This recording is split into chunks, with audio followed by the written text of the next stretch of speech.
ಯೇಸುವಿಗೆ ಸ್ತೋತ್ರ. ಇಂದು 19 ಆಗಸ್ಟ್ 2026. ಎಲ್ಲರಿಗೂ ಶುಭೋದಯ. ಈ ದಿನದ ಧ್ಯಾನ ಭಾಗ ಇಬ್ರಿಯರಿಗೆ ಬರೆದ ಪತ್ರಿಕೆ 10ನೇ ಅಧ್ಯಾಯ 19ರಿಂದ 22 ವಾಕ್ಯ.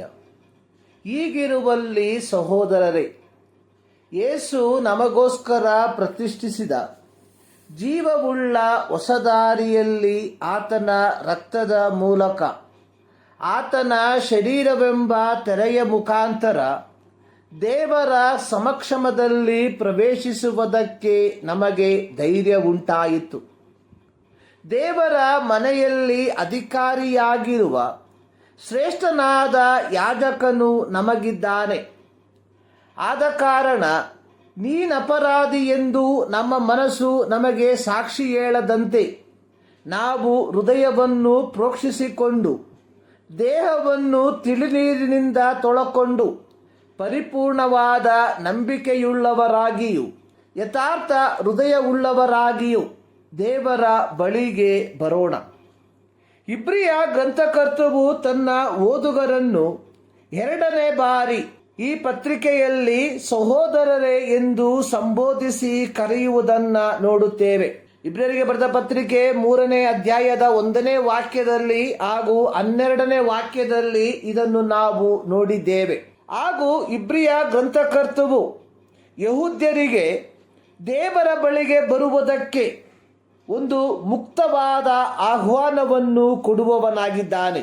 ಯೇಸು ಕ್ರಿಸ್ತನೆಂಬ ಶ್ರೇಷ್ಠ ಮಹಾಯಾಜಕನು ತನ್ನ ದೇಹವೆಂಬ ಪರದೆಯನ್ನು ಕಲ್ವಾರಿಯ ಶಿಲುಬೆಯಲ್ಲಿ ಹರಿಯಲು ಅನುಮತಿಸುವುದರೊಂದಿಗೆ ಇಡೀ ಮನುಕುಲಕ್ಕೆ ಧೈರ್ಯದಿಂದ ದೇವರ ಸಮಕ್ಷಮದಲ್ಲಿ ಪ್ರವೇಶಿಸುವುದಕ್ಕೆ ಅನುವು ಮಾಡಿಕೊಟ್ಟನು.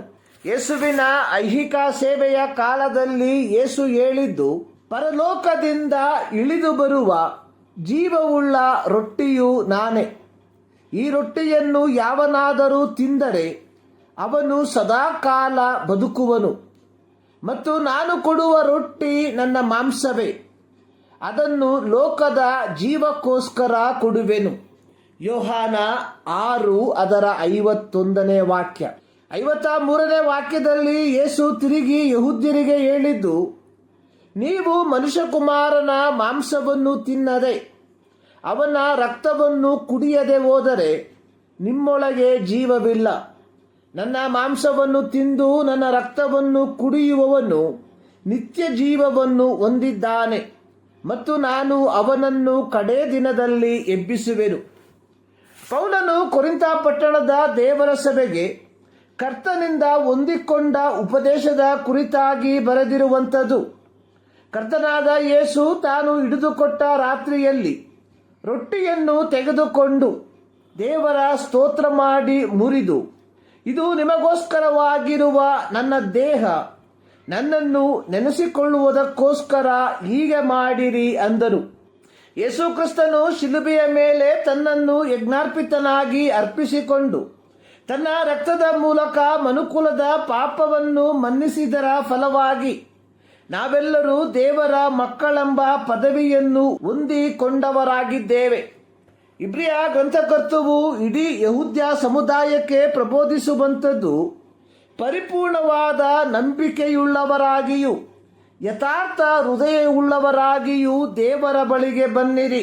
ಅರ್ಥ, ಯಾವ ವಿಧವಾದ ಬಾಹ್ಯವಾದ ಆಧ್ಯಾತ್ಮಿಕತೆಯನ್ನು ತೋರಿಸದೆ, ಕಪಟತೆಯನ್ನು ಧರಿಸಿಕೊಳ್ಳದೆ, ಯಾವ ದುರುದ್ದೇಶವಿಲ್ಲದೆ, ಪ್ರಾಮಾಣಿಕವಾದ ಉದ್ದೇಶದೊಂದಿಗೆ ಪುನರ್ಜನ್ಮವನ್ನು ಸೂಚಿಸುವ ದೀಕ್ಷಾಸ್ನಾನದ ಮೂಲಕ ನಮ್ಮ ಶರೀರಾತ್ಮಗಳನ್ನು ಶುದ್ಧಪಡಿಸಿಕೊಂಡವರಾಗಿ ದೇವರ ಸನ್ನಿಧಿಗೆ ಬನ್ನಿರಿ.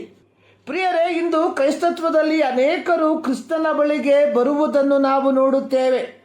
ಆದರೆ ಹೀಗೆ ಬರುವವರಲ್ಲಿ ಪ್ರಾಮಾಣಿಕವಾದ ಉದ್ದೇಶ ಅಂದರೆ ಪಾಪ ಕಲ್ಮಶದಿಂದ ಮುಕ್ತಿಯನ್ನು ಪಡಕೊಂಡು ಮರಣಾನಂತರದ ನಿತ್ಯತ್ವದ ಬಾಧ್ಯತೆಗಾಗಿ ಎಷ್ಟು ಜನರು ಬರುತ್ತಿದ್ದಾರೆ ಎಂಬುದು ಯಕ್ಷ ಪ್ರಶ್ನೆಯಾಗಿದೆ. ಇಂದು ಅನೇಕರು ಸ್ವಾರ್ಥಪರ ಉದ್ದೇಶವನ್ನು ಇಟ್ಟುಕೊಂಡವರಾಗಿ ಸಭೆಗಳಿಗೆ ಬರುವುದನ್ನು ಕಾಣುತ್ತೇವೆ. ಪ್ರಿಯರೇ, ಇಂತಹ ದುರುದ್ದೇಶಗಳನ್ನು ಇಟ್ಟುಕೊಂಡು ಸಭೆಗಳಿಗೆ ಬರುವುದರಿಂದ ನಮ್ಮ ಆಧ್ಯಾತ್ಮಿಕತೆಗೆ ಯಾವ ಪ್ರಯೋಜನವೂ ಉಂಟಾಗುವುದಿಲ್ಲ. ಈ ಮುಂಜಾನೆಯಲ್ಲಿ ಸರ್ವಶಕ್ತನಾದ ದೇವರು ಈ ಅಧ್ಯಯನದ ಮೂಲಕ ನಿಮ್ಮನ್ನು ಆಶೀರ್ವದಿಸಲಿ.